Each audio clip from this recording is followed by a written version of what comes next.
একটা আঙ্গুল ধরো। তুমি কখনোই চাইতে না, তাই না, যে আমি বিদেশে যাই? আমি কখনোই চাইনি তুমি যেটা চাও সেটা কখনো চাইনি কোনো কারণে আমি তোমাকে হারাই। পৃথিবীতে আমি সব থেকে বেশি কেয়ার তো তোমাকেই করি, তাই নিজের চাওয়া পাওয়াকে রিসেট দিয়ে আমার মন থেকে চাই তুমি যেটা চাও সেটাই। আমি তোমাকে কিছু কথা বলতে চাই, কথাগুলো শুনলে তুমি কষ্ট পাবা। এমন কথা বলার কি দরকার যেটা শুনলে কেউ কষ্ট করতে পারে? তুমি যদি এই সম্পর্কটা কন্টিনিউ করতে চাও তাহলে আমার কিছু শর্ত আছে। তুমি যদি শর্তগুলো মেনে নাও আমি তোমাকে বলতে পারি। মানুষ থাকে না আবি, চলে যাওয়ার জন্যই মানুষ আসে। আমি কাতারের ছেলেই না। তার মানে তুমি সম্পর্কটা কন্টিনিউ করতে চাও। বলো তোমার সত্যগুলো বলো। আমার প্রথম শর্ত, বিদেশে যে আমরা কোনো ধরনের যোগাযোগ করব না, ফোনেও না, টেক্সটিং এও না, কোনো কিছুতেই না।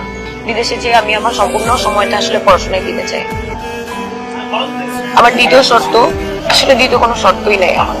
আমার যদি অনেক খারাপ লাগে কখনো আমি তোমাকে ফোন দিব বা যোগাযোগ করব কোনোভাবে, কিন্তু আমার মনে হয় এটার পসিবিলিটিও খুব কম। পরীক্ষা নিচ্ছ না আমার? নাও পরীক্ষা। আমি এই সম্পর্ক কোনো বিষয় দিব না। তোমার কাছে একটু কথা প্রমিস করি আমি চলে যাওয়ার পর থেকে এমন কোনো সময় যাবে না তোমার লাইফে যখন তুমি আমাকে ফিল করবা না। আমি সবসময় চেষ্টা করব তোমাকে এমন ফিল করানোর যে আমি তোমার আশেপাশে আছি।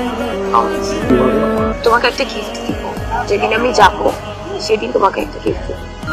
আজ সেই দিন যেদিন অনেকটা দূরে চলে যাবে আমার প্রিয় মানুষটা। তার জন্য একটা গিফট নিয়ে এসেছি। এগুলো হচ্ছে চিরকুট। এখানে প্রত্যেকটা তারিখের সাথে কিছু না কিছু লেখা আছে। একটা পেজে লেখা আছে, পরের পেজটা ব্ল্যাঙ্ক, যাতে একদিনই তুমি সব পড়ে না ফেলো। তাই এরকম তুমি একসাথে পড়তে পারবা না। যেদিনে যে ডেট দেওয়া থাকবে সেদিন সেটা পড়বা।